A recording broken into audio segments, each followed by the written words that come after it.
ನಮಸ್ಕಾರ ಸ್ನೇಹಿತರೆ, ನಾವು ನೋಡ್ಬೋದು ಈ 15,000 ಶಿಕ್ಷಕರ ನೇಮಕಾತಿಗೆ ಸಂಬಂಧಪಟ್ಟಾಗಿರ್ತಕ್ಕಂಥ ಆಲ್ರೆಡಿ ನೋಟಿಫಿಕೇಶನ್ ಆಗಿದೆ. ಜೊತೆಗೆ ಅಪ್ಲಿಕೇಶನ್ ಹಾಕುವ ಒಂದು ಡೇಟ್ ಕೂಡ ಸ್ಟಾರ್ಟ್ ಆಗಿದೆ ಅಂತ ಹೇಳ್ಬೋದು.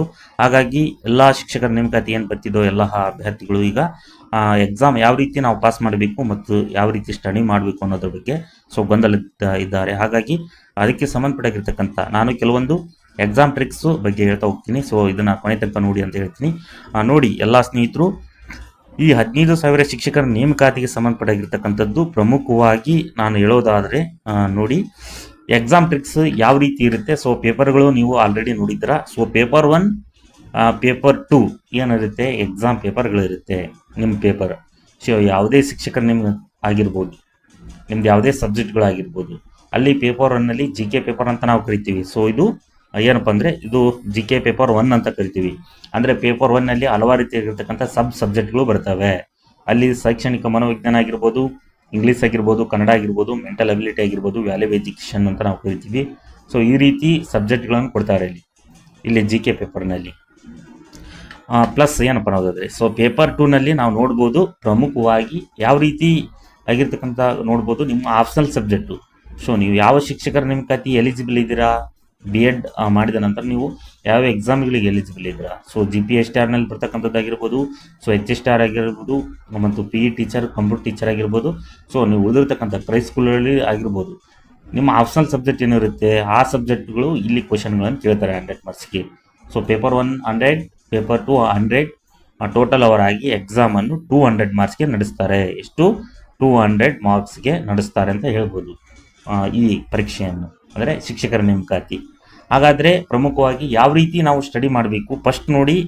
ನೀವು ಆಪ್ಷನಲ್ ಸಬ್ಜೆಕ್ಟ್ ಆಗಿರ್ಬೋದು, GK ಪೇಪರ್ ಆಗಿರ್ಬೋದು, ನೀವು ಸಿಲೆಬಸ್ ವೈಸ್ ಸ್ಟಡಿ ಮಾಡಬೇಕು. ಮೋಸ್ಟ್ ಇಂಪಾರ್ಟೆಂಟ್ ಆಗಿರ್ತಕ್ಕಂಥದ್ದು ನೀವು ಸಿಲೆಬಸ್ ಕಾಪಿ ಇಟ್ಕೊಳ್ಳಿ. ಜೊತೆಗೆ ನೀವು ಒಂದು ಪ್ರಿಂಟ್ ತೊಗೊಂಡು ಜೊತೆಯಲ್ಲಿ ಇಟ್ಕೋಬೇಕು. ನೀವೇನಾದರೂ ಬೇರೆ ಕಡೆ ಓದಲು ಒಂದು ಇದಾಗ್ತಂದರೆ ಸಿಲೆಬಸ್ ಬರೆಯದೆ ಫಸ್ಟ್ ನೀವು ಸ್ಟಡಿ ಮಾಡಿ. ಜೊತೆಗೆ ನಿಮ್ಮದು ಎಕ್ಸ್ಟ್ರಾ ಇನ್ಫಾರ್ಮೇಷನ್ ಏನಿತ್ತು ಅದನ್ನು ನೀವು ಓದ್ಕೊಳ್ಳಿ. ಫಸ್ಟ್ ಸಿಲೆಬಸ್ಲಿರ್ತಕ್ಕಂಥದ್ದು ಕಂಟೆಂಟ್ ಏನಿದೆ, ಅಲ್ಲಿ ಕೊಟ್ಟಿರ್ತಕ್ಕಂತಹ ಯಾವ ರೀತಿ ಸಿಲೆಬಸ್ ಕೇಳಿದ್ದಾರೆ, ನಾವು ಏನು ಓದಬೇಕು ಅನ್ನೋದು ಫಸ್ಟು ನಿಮಗೆ ತಲೆಯಲ್ಲಿ ಇರಬೇಕು ಅಂತ ಹೇಳ್ತೀನಿ. ಜೊತೆಗೆ ಆ ಸಿಲೆಬಸ್ ಇಟ್ಕೊಂಡು ನಿಮ್ಗೆ ಏನು ಸೋರ್ಸ್ ಇದೆಯೋ ಪುಸ್ತಕ ಆಗಿರ್ಬೋದು, PDF ನೋಟ್ಸ್ಗಳಾಗಿರ್ಬೋದು, ನಮ್ಮಲ್ಲಿರ್ತಕ್ಕಂಥ PDF ನೋಟ್ಸ್ಗಳನ್ನು ಏನು ಮಾಡ್ತಿದ್ದಾರೆ ಹಲವಾರು ರೀತಿಗಿರ್ತಕ್ಕಂತಹ ಏನಪ್ಪ ಅಂದರೆ ಸ್ನೇಹಿತರು ತಗೊಂತಿದ್ದಾರೆ. ಸಿಲೆಬಸ್ ವೈಸೇ ನಾನು ನೋಟ್ಸ್ಗಳನ್ನು ಕೊಡಿಸ್ತಿದ್ದೀನಿ. ಮತ್ತು ಡೈಲಿ ವಾಟ್ಸಪ್ ಅಪ್ಡೇಟ್ ಕೂಡ ಮಾಡ್ತಿದ್ದೀನಿ. ಹಾಗಾಗಿ ನಾನು ಮುಂದಿನ ಆಗಿರ್ತಕ್ಕಂಥ ಹಂತದಲ್ಲಿ ಹೇಳ್ತೀನಿ ಯಾವ ರೀತಿ ನೀವು ಪಡ್ಕೋಬೇಕು ಅಂದು. ಬೇಕು ಅನ್ನೋರಿಗೆ PDF ನೋಟ್ಸು ಸಿಲೆಬಸ್ ವೈಸೇ ನಾವು ನೋಟ್ಸ್ಗಳನ್ನು ಕಳಿಸ್ತಿದ್ದೀವಿ. ಸೆಕೆಂಡ್ ಒನ್ನು ಎಕ್ಸಾಮ್ ಟ್ರಿಕ್ಸ್ನಲ್ಲಿ ಏನಪ್ಪ ಅನ್ನೋದಾದರೆ ಫಸ್ಟು ಸಿಲೆಬಸ್ ವೈಸ್ ಸ್ಟಡಿ ಮಾಡಿ, ಜೊತೆಗೆ ಎಕ್ಸ್ಪ್ಲನೇಷನ್ ಓದಬೇಕು. ಯಾವ ರೀತಿ ಎಕ್ಸ್ಪ್ಲನೇಷನ್ ಓದಬೇಕು ಅನ್ನೋದಾದರೆ ನೋಡಿ, ಸಿಲೆಬಸ್ ವೈಸ್ನಲ್ಲಿ ನಾನು ಅಷ್ಟೇ MCQ ಓದ್ತೀನಿ, ಎಕ್ಸಾಮ್ ಪಾಸ್ ಮಾಡ್ತೀನಿ ಅಂದರೆ ಅಲ್ಲಿ ಆಗಲ್ಲ. ಯಾಕಂದರೆ ಆ ಕ್ವಶನ್ಗಳನ್ನು ಕೇಳಿದಾಗ ನೀವು ಎಕ್ಸ್ಪ್ಲನೇಷನ್ ಓದ್ಬಿಟ್ರೆ ಅಲ್ಲಿ ಎಕ್ಸ್ಪ್ಲನೇಷನ್ ಇದ್ದ ಹಲವಾರು ರೀತಿಯಾಗಿರ್ತಕ್ಕಂಥ ಕ್ವಶನ್ಗಳ ಅರೇಂಜ್ಮೆಂಟ್ ಆಗ್ತವೆ. ನಿಮಗೆ ಕ್ವಶನ್ಗಳು ಅಲ್ಲೇ ಆನ್ಸರ್ನು ನಿಮಗೆ ಇರುತ್ತೆ. ಅದನ್ನು ಹಾಕಾಕ ನಿಮಗೆ ಕೆಲವೊಂದು ಎಕ್ಸ್ಪ್ಲನೇಷನ್ ಓದಲಿಲ್ಲ ಅಂದರೆ ಆಗಲ್ಲ. ಬರೀ MCQ ಬಿದ್ದನ ಸ್ಟಡಿ ಮಾಡ್ತೀನಿ ಅಂದರೆ 100% ನೀವು ಪಾಸ್ ಆಗಲ್ಲ. ಎಕ್ಸ್ಪ್ಲನೇಷನ್ ಓದಿ ಸಿಲೆಬಸ್ ವೈಸು, ಅದು ಮೋಸ್ಟ್ ಇಂಪಾರ್ಟೆಂಟ್ ಅಂತ ನಾನು ಹೇಳ್ತೀನಿ. ಥರ್ಡ್ ಒನ್ MCQ ಸ್ಟಡಿ ಮಾಡಬೇಕು. ಅಂದರೆ ಆಬ್ಜೆಕ್ಟಿವ್ ಟೈಪ್ ಎಕ್ಸಾಮ್ ಇದೆಯಲ್ಲ, ಆ ಕಾರಣದಿಂದ MCQ ಆಗಿರ್ತಕ್ಕಂಥದ್ದು ನೀವು ಸ್ಟಡಿ ಮಾಡಬೇಕು. ಅಂದರೆ ಮಲ್ಟಿಪಲ್ ಚಾಯ್ಸ್ ಕ್ವಶನ್ಸ್ ಅಂತ ನಾವು ಕರಿತೀವಿ, ಬಹು ಆಯ್ಕೆಯ ಪ್ರಶ್ನೆಗಳಂತ ನಾವು ಹೇಳ್ಬೋದು ಇದಕ್ಕೆ. ಹಾಗಾಗಿ ಇದನ್ನು ಪ್ರಮುಖವಾಗಿ ಈ ರೀತಿ ನೀವು ಮೆಥಡ್ನಲ್ಲಿ ಚೆನ್ನಾಗಿ ಓದಿರ್ತಕ್ಕಂಥ ಇನ್ನೇನು 50 ಡೇಸ್ನಲ್ಲಿ ನೀವು ಎಕ್ಸಾಮ್ ಕ್ಲಿಯರ್ ಮಾಡ್ಕೋಬೋದು ನೀವು ಸಿಲೆಬಸ್ ವೈಸನ್ನು. ಡೇನಲ್ಲಿ ನಾನು ಏನು ಓದಬೇಕು ಟೈಮ್ ಟೇಬಲ್ ಹಾಕಿಬಿಟ್ರಿ. ಇವತ್ತು ಏನು ಓದಬೇಕು ಪ್ರಮುಖವಾಗಿ ನೀವು ದಿನನಿತ್ಯ ಒಂದು ಟೈಮ್ ಟೇಬಲ್ ಮೇಂಟೈನ್ ಮಾಡಿ ಚೆನ್ನಾಗಿ ಅಂತ ಹೇಳ್ತೀನಿ. ಈ ರೀತಿ ನೀವು ಮೆಥಡ್ನಲ್ಲಿ ಓದಿದರೆ 100% ನೀವು ಪಾಸ್ ಆಗ್ತೀರಾ ಅಂತ ಹೇಳ್ತೀನಿ. ಮೋಸ್ಟ್ ಇಂಪಾರ್ಟೆಂಟ್ ಇವು ಟ್ರಿಕ್ಸನ್ನು ಯೂಸ್ ಮಾಡ್ಕೊಳ್ಳಿ ಅಂತ ಹೇಳ್ತೀನಿ. ನೆಕ್ಸ್ಟು ನಾನು ಹೇಳ್ತಾ ಹೋಗಿದ್ದೀನಿ.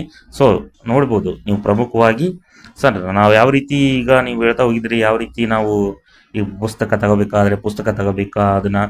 ನೀವು ಇರ್ತಕ್ಕಂಥ ಆಲ್ರೆಡಿ ನೀವು ಶಿಕ್ಷಕರು ಓದ್ತಿದ್ರೆ ಅಂದರೆ ಪುಸ್ತಕ ಇದ್ದೇ ಇರ್ತವೆ. ಓಲ್ಡ್ ಆಗಿರ್ಬೋದು, ಎಕ್ಸ್ಟ್ರಾ ಪ್ರಮಾಣದಲ್ಲಿ ನೀವು ತಗೊಳಕ್ಕೆ ಹೋಗ್ಬೇಡ್ರಿ. ಇಲ್ಲಿರ್ತಕ್ಕಂಥ ಪುಸ್ತಕಗಳ ಜೊತೆಗೆ ನಮ್ಮಲ್ಲಿರ್ತಕ್ಕಂಥ PDF ನೋಟ್ಸ್ಗಳನ್ನು ತೊಗೊಳ್ಳಿ. ಸಿಲೆಬಸ್ ವೈಸೇ ನಾನು ಏನು ಮಾಡಿದ್ದೀವಿ ನೋಟ್ಸ್ಗಳನ್ನು ಕಳಿಸಿದ್ದೀವಿ. ಪೇಪರ್ 1, ಪೇಪರ್ 2 ಸಂಬಂಧಪಟ್ಟಿರ್ತಕ್ಕಂಥ ಸಮಗ್ರವಾಗಿರ್ತಕ್ಕಂಥ PDF ನೋಟ್ಸು ಇದ್ದಾವೆ. ಅವನ್ನೆಲ್ಲ ನೋಟ್ಸ್ಗಳನ್ನು ತಗೊಂತಿದ್ದಾರೆ ಎಲ್ಲ ಸ್ನೇಹಿತರು. ನೀವು ತಗೊಳ್ಳಿ. ಕಾಲ ಮಿಂಚಿ ಹೋದ ಒಂದು ಸಮಯವನ್ನು ಮೀರಿದ ನಂತರ ನೀವು ಸ್ಟಡಿ ಮಾಡ್ತೀರಿ ಅಂದ್ರೆ 100% ನೀವು ಎಕ್ಸಾಮ್ ಪಾಸ್ ಆಗಲ್ಲ. ಸಿಲೆಬಸ್ ವೈಸ್ ಸ್ಟಡಿ ಮಾಡಬೇಕು, ಬೇರೆ ಏನು ಆಪ್ಷನ್ ಇಲ್ಲ.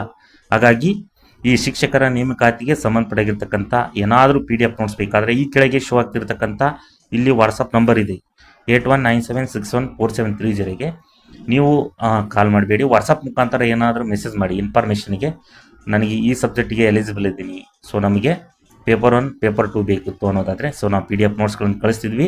ಅದು ಪೇಪರ್ 1 200, ಪೇಪರ್ 2 200, ನಾವು 400ಗೆ PDF ನೋಟ್ಸ್ಗಳನ್ನು ಕಳಿಸ್ತಿದ್ದೀವಿ. ಸೊ 2026-27ನೇ PDF ನೋಟ್ಸ್ ಅವೈಲೇಬಲ್ ಅಂದರೆ ನ್ಯೂ ಸಿಲೆಬಸ್ ವೈಸ್ ಏನು ಬಿಟ್ಟಿದ್ದಾರೋ ಆ ಸಿಲೆಬಸ್ ವೈಸೇ ಆಲ್ ಸಬ್ಜೆಕ್ಟ್ ಸಿಗುತ್ತವೆ. HSTR ಆಗಿರ್ಬೋದು, GPSTR ಆಗಿರ್ಬೋದು ಮತ್ತು PSTR ಕ್ರೈಸ್ಟ್ ಸ್ಕೂಲ್ಗಳು, PE ಟೀಚರ್ ಅಂದರೆ ದೈಹಿಕ ಶಿಕ್ಷಣ ಅಂತ ನಾವು ಕರಿತೀವಿ ಟೀಚರ್ಸು, ಕಂಪ್ಯೂಟರ್ ಟೀಚರ್ ಆಗಿರ್ಬೋದು ಮತ್ತು ಇನ್ನೂ ಕೆಲವು ಉಳಿದಿರ್ತಕ್ಕಂಥ ವಿಲೇಜ್ ಅಕೌಂಟ್ ಏನು ಓದ್ತಿದ್ರು ಅಥವಾ FTA ST ಎಕ್ಸಾಮಿಗೆ ಈಗೇನು ಪ್ರಿಫೇರ್ ಈಗ ನೋಟಿಫಿಕೇಶನ್ ಆಗುತ್ತೆ ಅಂತ ಹೇಳಿದರೆ ಸೊ ಆ ಎಕ್ಸಾಮ್ಗಳಿಗೂ ನಾವು PDF ನೋಟ್ಸ್ಗಳನ್ನು ಕಳಿಸ್ತಿದ್ವಿ. ಪೇಪರ್ 1 ಪ್ಲಸ್ ಪೇಪರ್ 2 ಇದು exam PDF notes new syllabus ನಾವು ಕಳಿಸ್ತಿದ್ವಿ. ಓನ್ಲಿ 400 ರುಪೀಸ್ಗೆ ಪೇಪರ್ 1 200, ಪೇಪರ್ 2 200ಗೆ ನಾವು ಕಳಿಸ್ತಿದ್ವಿ. ಪ್ರಮುಖವಾಗಿ ಈ ಶಿಕ್ಷಕರ ನೇಮಕಾತಿಗೆ ಸಂಬಂಧಪಟ್ಟಾಗಿರ್ತಕ್ಕಂಥ ಏನಾದರೂ ಅಪ್ಡೇಟ್ ಇದ್ರೂ ಕೂಡ ನಾನು ಹೇಳ್ತಾ ಹೋಗ್ತೀನಿ. ಎಲ್ಲರಿಗೂ ಧನ್ಯವಾದಗಳು.